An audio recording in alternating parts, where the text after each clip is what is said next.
Hi guys, subscribe Education Hub channel and press bell icon to get next video notification.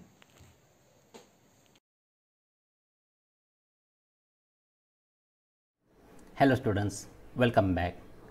Now we are starting second chapter of standard 9, that is work and energy, and this is our first lecture from this topic. Now first of all, let's make it clear what we'll discuss in this chapter. That is where to see. In this chapter we'll discuss about work, energy, means we'll have difference between work and energy, or what is the difference, similarity, that we'll discuss.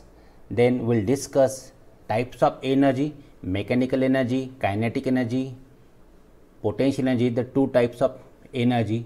Then we'll discuss very important law of conservation of energy, its meaning, its आपण काय त्याचा चुकीचा आपण अर्थ काढतो तो पण आपण घेणार आहोत. That will discuss. Free fall will discuss. And at last will discuss about power also. ते इथे दिलेलं नाही पण आपण पॉवर पण शिकणार आहोत. Means we have to discuss work, energy and power. It is a short and very sweet lesson. So let's begin. Let's know about work. They are given us one image and they are asked to observe it. Look at here, this is the image. There are 4 persons, 2 girls and 1 boy and 1 gentleman is given and they are performing some activities. काही काम ते करतायत. पहिल्या चित्रातली ही जी आपण ABCD म्हणूया, ए चित्र आहे बघा, A B C आणि D. ए चित्रातली मुलगी आहे, शी इज स्टडिंग फॉर व्हाईल. ती अभ्यास करते. 1-2 तास तिने अभ्यास केला आणि समजा तिला आईने सांगितलं, बेटा माझं हे काम कर, do this job, go to the market and buy something, असं सांगितलं. आणि ती आईला काय म्हणते, आई मी खूप थकलेली आहे, I had did a lot work today. मी खूप थकलेली, मी अभ्यास केला, मी खूप काम केलेलं आहे, असं ती म्हणते. So she that I had done work. Okay. In the second case this boy is playing the ball and he said I had deed the work. तिसऱ्या चित्रामध्ये ती मुलगी टी व्ही बघते आणि टी व्ही बघितल्यामुळे, किंवा याच्याऐवजी आपण इथे दुसरी इमेज घेऊया, ही सोडून देऊया. एक दुकानदार दुकानावर बसलेला आहे आणि नोटा मोजतोय. कॅशियर आहे, तो नोटा मोजतो, दुकानाच्या गादीवर बसलेला आहे आणि तो नोटा मोजतोय. He is counting the notes. पैसे घेतोय, बिल घेतोय. आणि संध्याकाळी घरी गेल्यावर आपल्या बायकोला म्हणतो, त्याच्या पत्नीला म्हणतो, today I deed a lot work, मला काहीच सांगू नको. ती सांगते चला बाजारात जाऊन या. तो म्हणतो मी खूप काम केलं. आणि चौथ्याच्यात हा व्यक्ती बघा, ती गोणी घेऊन शिफ्ट होतोय, तो जातोय, तो ती सामान तो वाहतोय. हे 4ही जण म्हणतात की मी काम केलेलं आहे. According to science, in which picture about the work has been done. कोणी काम केलं असं म्हणतात. आता काम शारीरिक आणि मानसिक 2 प्रकारचं असतं, physical work and mental work. in this case this girl has done a mental work here. तिने मानसिक काम केलं. But this mental work doesn't have any meaning in our science. त्याला अर्थ नाही. आपल्या सायन्समध्ये वर्क हे दिसलं पाहिजे, म्हणजे काम करताना दिसलं पाहिजे, मोमेंट दिसली पाहिजे असं आहे. आणि म्हणून या मुलीने काम केले. आणि मग तसं पाहिलं तर हा मुलगा तो खेळतोय म्हणून त्याने हात हलवतोय, काम करतोय असं म्हणूया. आणि हा माणूस जो ओझी वाहतोय तो काम करतोय असं म्हटलं जाईल. आणि तो दुकानदार किंवा ही मुलगी, they also did any work. बघा second question, from the scientific point of view when do we say that no work has done. Means when आता वर्क करण्यासाठी तुम्हाला फोर्स लावावा लागतो. You have to apply force on the object, then work is done. And if there is no movement is seen in the object, then we didn't. समजा मी भिंत ढकलतोय, मी खूप force लावून भिंत ढकलतोय, पण ती मूव, आणि मी सांगितलं मी खूप काम केलं, मी भिंत ढकलली, तुम्ही काय म्हणाल? आम्हाला ती भिंत ढकललेली दिसत नाही आहे. We didn't see any work here. And so scientifically the boy and this man had deed the work. ह्या दोघांनी काम केलं. काय त्या दुकानदाराने पण काम केलं नाही. नोटा मोजल्या आहेत, ओके, दॅट इज वर्क. तेवढं बोटं हल्ले तेवढं वर्क आहे, but remaining is no work. म्हणजे मेंटल वर्कला आपल्या सायन्समध्ये किंमत नाही. मग काम केलं कसं म्हटलं जाईल बघा. When the work is said to be done, work is said to be done. Suppose this is the object here. आपण एक फ्लॅट सरफेस घेऊया. This is the flat surface. Okay, and here is the object is there. Object is at this is the surface, okay, and this object is at A, and I am applying force on the object. I am applying force on the object, and object is displacing. Object is displacing in the direction of force. बघा, this is the force of direction and this is the displacement of object. A to B गेला आहे बघा. Object has moved from A to B and this is its displacement S. Then we said that work is done. So work is said to be done when the force is applied on the object and it causes displacement of the object. म्हणजे force त्या ऑब्जेक्टवर लावलेला आहे आणि तो object displace झालेला दिसला आहे. Then we said that work is done, otherwise no work is done. Okay, so the work done by the force acting on object, how it is calculated. But कसं calculate करणार. The work is calculated by taking the product of magnitude of force. Now here force and displacement both are the vector quantities. Now you know what is scalar and what is vector. Both are vector quantities. But what is the situation we have created here? दोन्ही एका दिशेने पाहिजे. म्हणजे displacement of the object should be in the direction of force. Calculation of the work साठी दोन्ही एका दिशेत पाहिजे. ऑब्जेक्ट बघा क्लिअर कट आपण म्हटलं आहे. Object should be displace in the direction of force and so work is calculated as a product of magnitude of force and the displacement of the object in the direction of force. ऑब्जेक्टचं फोर्सच्या दिशेने ऑब्जेक्टचं displacement झालं पाहिजे. Displacement of the object in the direction of force should be there. Okay, then we calculate work as what, product of force and displacement. This is the formula for work. Work is a product of force and displacement. बघा त्यासाठी काय करावं लागेल.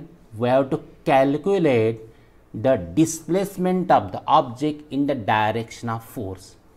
Displacement of the object in the direction of force is needed and then we can calculate the work by taking product of magnitude of force and magnitude of displacement. कारण इथे direction आता घेण्याचा काही उपयोग होत नाही, कारण दोन्ही एका दिशेने आपण करून घेतलेले आहेत. We are taken both in the same direction and so work is a product of force and displacement. आता काही यापूर्वी म्हणजे बघा कसं वर्क कॅल्क्युलेट करायचं ते तुम्हाला कळलेलं आहे. What are the different types of forces and their examples.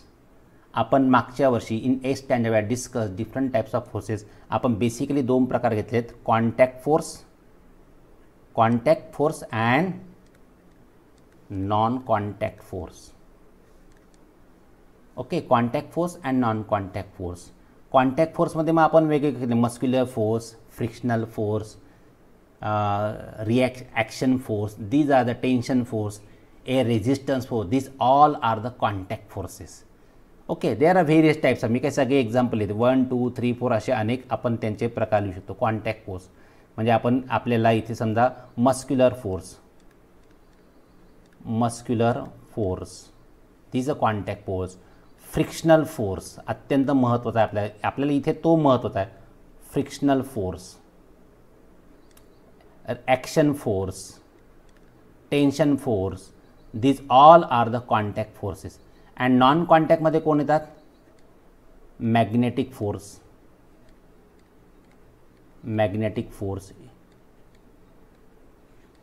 Electric force, अजून ग्रॅव्हिटेशनल फोर्स, हे आपण ऑलरेडी शिकलो आहोत. Gravitational force, these are non contact forces. So there are different types of forces. Now work to be calculate work. आता पुन्हा वर्ककडे जाऊया. Work calculate करायचं आहे तर काय करावं लागेल तुम्हाला. Force and displacement of the object in the direction of force हे गरजेचं आहे. आणि त्यासाठी आपल्याला दोघी एका दिशेने असणं गरजेचं आहे. पण असं काही गरजेचं नाही. बघा, they are asking us one question in brain power. या नाव just we are learn that work is how to calculate work to an object on an object when displacement is in the direction of the applied force. Okay, ते आपण आता शिकलो की कसं calculate करायचं. But if the displacement is not in the direction of force, applied force, काही असं गरजेचं नाही की ज्यावेळेस दिशेला तुम्ही फोर्स लावताय त्याच दिशेने ऑब्जेक्टचं डिस्प्लेसमेंट होतं आहे. Means displacement and force are in different direction. Then how to calculate work in that situation, that we have to discuss, and for that purpose we'll have one example here. Meenakshi is want to displace a wooden block from A to B along the surface. बघा, इथे ही मीनाक्षी आहे, तिला wooden ब्लॉकवरून असं सरकवायचं, A to B ला सरकवायचं आहे. In figure 2.2a she has use force F for this purpose. तिने यासाठी force वापरलेला आहे, ते ढकलते ओके त्या सरफेसवरनं. प्रश्न विचारतात ते has all the energy she spend to use produce acceleration in the block. तिने सगळी वापरलेली एनर्जी किंवा तिने सगळ्या लावला फोर्समुळे एक्सेलेरेशन प्रोड्यूस झालं का? The answer is what? No. Which force has to overcome using that energy? सगळ्या फोर्सचा उपयोग झाला नाही, कारण काही फोर्स तिने काय केला? Frictional force. While sliding, while pushing, friction will be produced between the lower end of the block and the upper end of the table top. आणि या दोघांमध्ये फ्रिक्शन होणार आहे. To reduce this friction, to avoid this friction, किंवा हे friction त्याच्या गतीला विरोध करणार आहे आणि त्याची गती कमी करणार आहे. Means its speed will be decrease. And so all the force she applied will not use to produce acceleration in the block. Some of it will be use and some will be not. Okay, म्हणजे काही त्याला overcome करण्यासाठी वापरला जाईल. All हे कधीच होत नाही. फ्रिक्शनल फोर्स आपल्या सायन्समध्ये त्याला नेसेसरी इव्हिल म्हणतात, आवश्यक सैतान, कारण तो गरजेचा पण आहे पण तो जास्त त्रासदायक देखील आहे. बाकीचे दोन एक्झाम्पलचं त्याने उदाहरण दिले नाही. बघा, ही मुलगी आपण लहानपणी बघा, व्हेन वी वे किड आपण समजा अशी दोरी घेऊन गाडी ओढत असतो. बघा, this is a vehicle we are pulling by means of kid. Okay, by means of thread. So we are applying. बघा, ही मुली तेच करते. She is applying force in this direction. मग ही गाडी त्या दिशेने जाते का? No. The trolley will go like this. Means here displace म्हणजे हे डिस्प्लेसमेंट आहे आणि हे फोर्स आहे. Force and displacement are not in the same direction. तसंच बघा, वेन वी आर टोईंग गाडी बंद पडली की ते टो करून घेऊन जातात आणि ती एक मोठी गाडी उंच असते पुढे आणि छोटी, मग ते असा तिरका रॉड त्याला असतो, म्हणजे फोर्स त्या तिरक्या रॉडच्या दिशेने लागत असतो आणि गाडी मात्र सर रस्त्यावर जात असते. So in that case how to calculate work done. मग या ठिकाणी वर्क डन कसं कॅल्क्युलेट करणार? Because here force and displacement are not in the same direction. And for that purpose बघा, if the force F is applied on the string at the angle at the horizontal. बघा, इथे पुन्हा आपण एक ते चित्र काढूया. here is the block. Okay, ही गाडी आहे आणि याला तुम्ही असं दोरी हातात घेऊन ओढतायत. Means force is acting in this direction and this is moved to this A to B असं आलेलं आहे. बघा, असं ही दोरी इकडे गेली समजाशी पुढे. Okay, it is moved to B point, means this is the displacement. This is the displacement A to B. This is the string in which the force is acting and the object is moved here like this at an angle. हा त्याच्यातला angle, direction between the force and direction of the displacement. The force is applied, बघा, the force F is applied in the direction of the string at the angle of horizontal. He horizontal आहे आणि काही अँगलने force लावलेला आहे. बघा, आपण आता let F be the applied force. मग हा एफ आहे. आता मला काय करावं लागेल? दोनपैकी एक करावं लागेल. मला जर वर्क डन कॅल्क्युलेट करायचं आहे तर मला फोर्सच्या दिशेने डिस्प्लेसमेंट काढावं लागेल. I have to calculate the displacement in the direction of force or force in the direction of displacement. काहीतरी एक करा. दोघी एका दिशेने पाहिजे. आता दोन्ही वेगवेगळ्या दिशेने, मग हा इकडे ए टू बी गेला आहे, समजा हा ब्लॉक आहे ए पासून बीला गेला, ओके.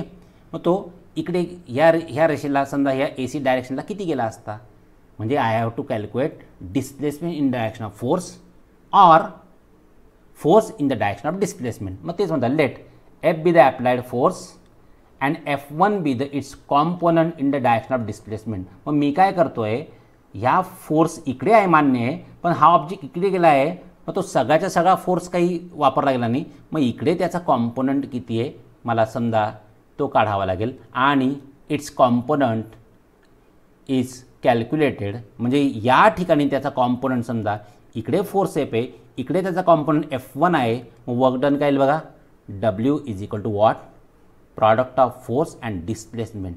ओरिजिनल फोर्स F आहे, पण त्या दिशेने ऑब्जेक्ट गेलेला नाही आहे, मग त्या फोर्सचा कॉम्पोनंट काय आहे F1 डिस्प्लेसमेंटच्या डायरेक्शनने, आणि म्हणून component of force into displacement किंवा component of displacement into force काही चालणार आहे.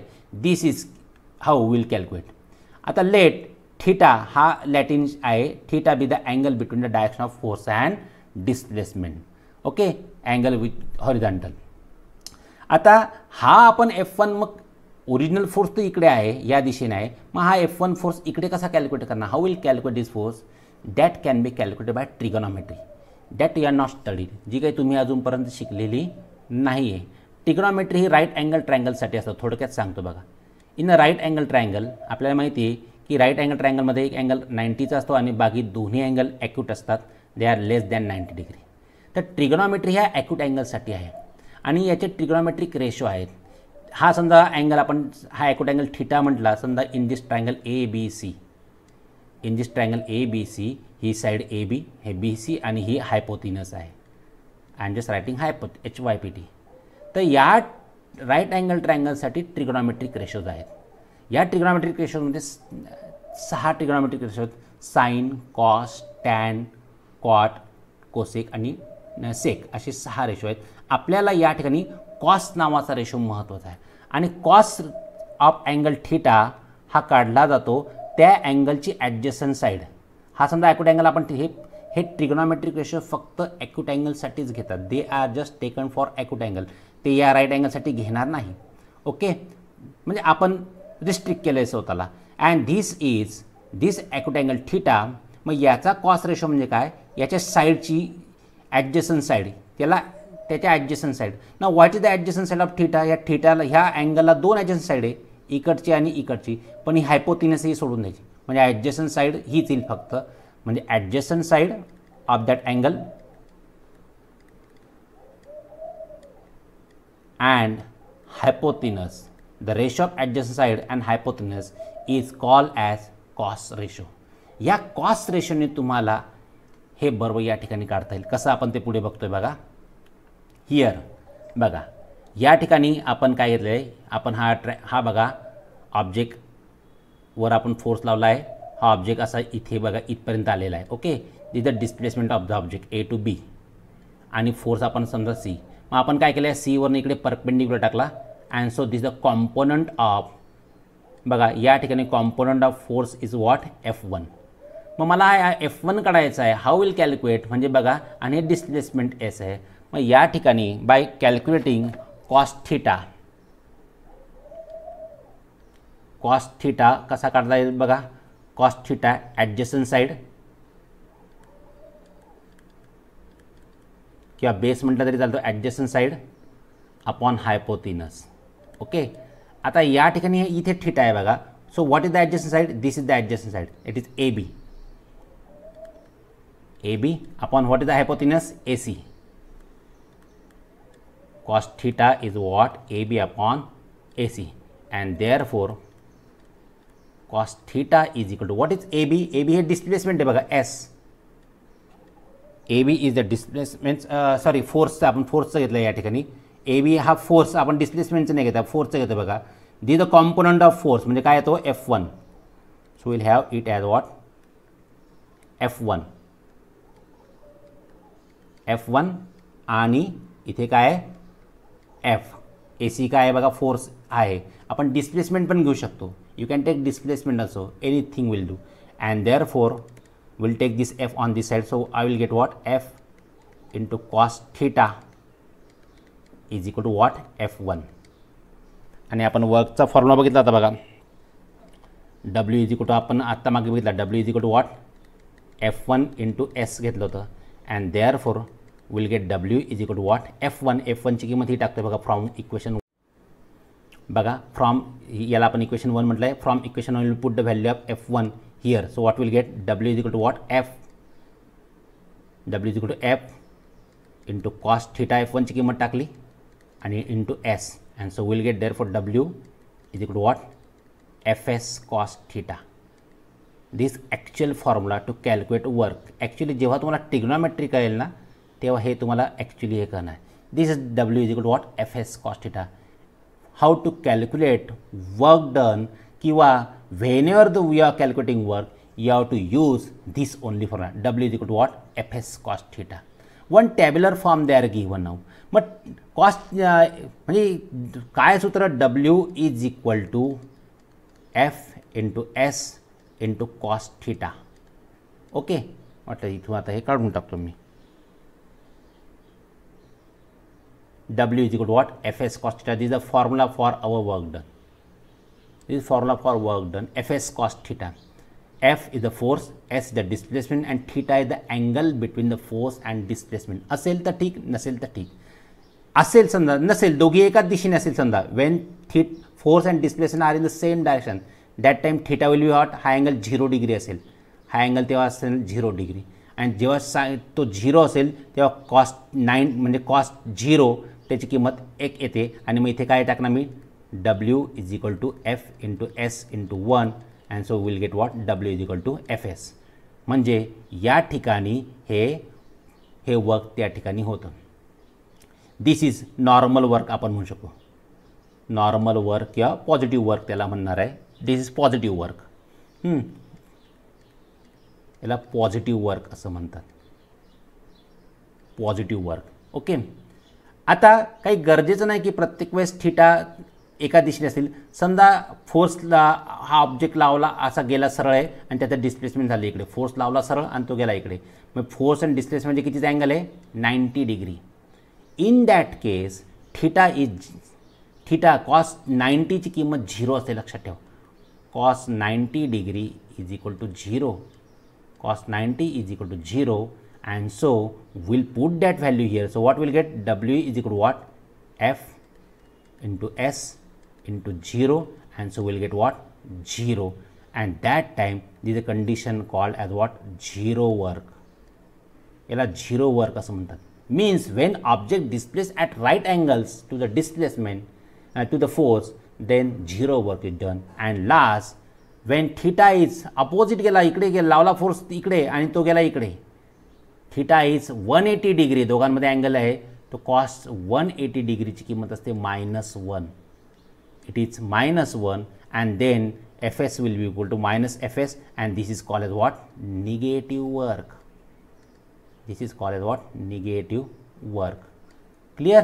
So accordingly that we can define types of work. ते आपण पुढे बघणार आहोत. आता आपण युनिट्स ऑफ वर्ककडे जाऊया. How will calculate units of work. बघा, work is equal to force and displacement. And therefore we can say that unit of work, तुम्हाला आठवतं आपण कसं करतो, unit of work will be equal to what? Unit of force into unit of displacement. युनिटला हा formula करतो आणि मग आपण SI स्टीम मध्ये काय येईल बरं.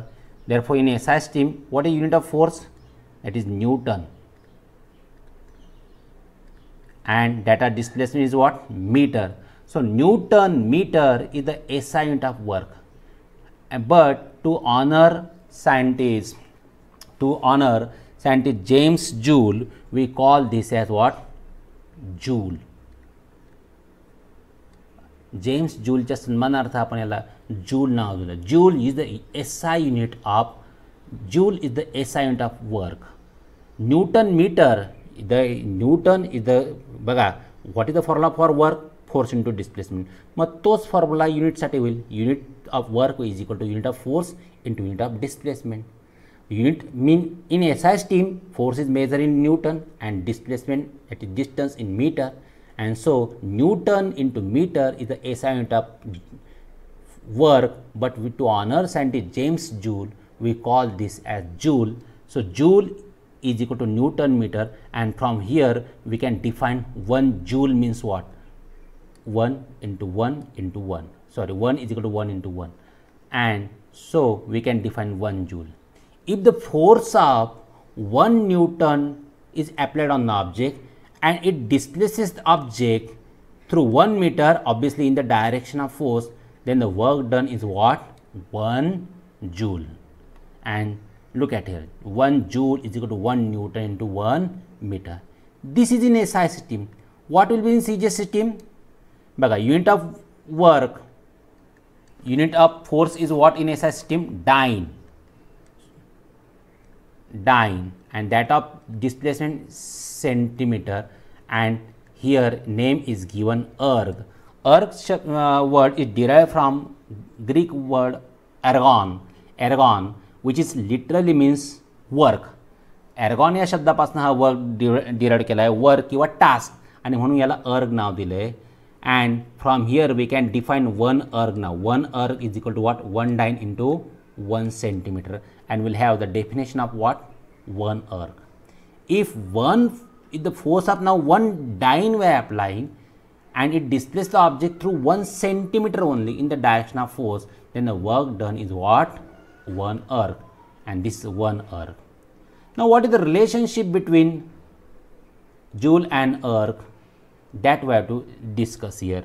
Look at it. 1 Joule is equal to 1 Newton into 1 meter.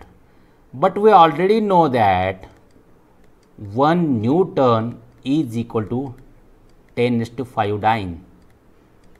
1 Newton is to 10 raised to 5 dyne, sorry, and 1 meter is nothing but 10 raised to 2 centimeter. So let's substitute this value here. What will get? Therefore 1 Joule is equal to what? 10 raised to 5 dynes into 10 raised to 2 meter. Product of numbers is different and product of units are different. So 10 raised to 5 into 10 raised to 2 into dyne into, sorry, centimeter here, dyne into centimeter, and so we will get what? 10 raised to 7 dyne into centimeter. But what is dyne into centimeter? Dyne into centimeter, just we have seen that dyne into centimeter is nothing but what? Erg. And so we can say that, or we get that 1 Joule is equal to what? 10 raised to 7 erg. The relationship between Joule and this is 1 raised to, this is the, okay, got it? 1 Joule equal to 10 raised to 7 erg. As work does contain both force and displacement, force is a vector quantity, displacement is also vector quantity, but till then work is a scalar quantity because we are calculating work as a product of their magnitudes, आणि ते आपण एका दिशेने काढून घेतलेलं आहे, म्हणजे त्यांचे डायरेक्शन इथे विचारात येत नाही. Even though work and force both are force and displacement both are vector quantity, work is a scalar quantity. Got it?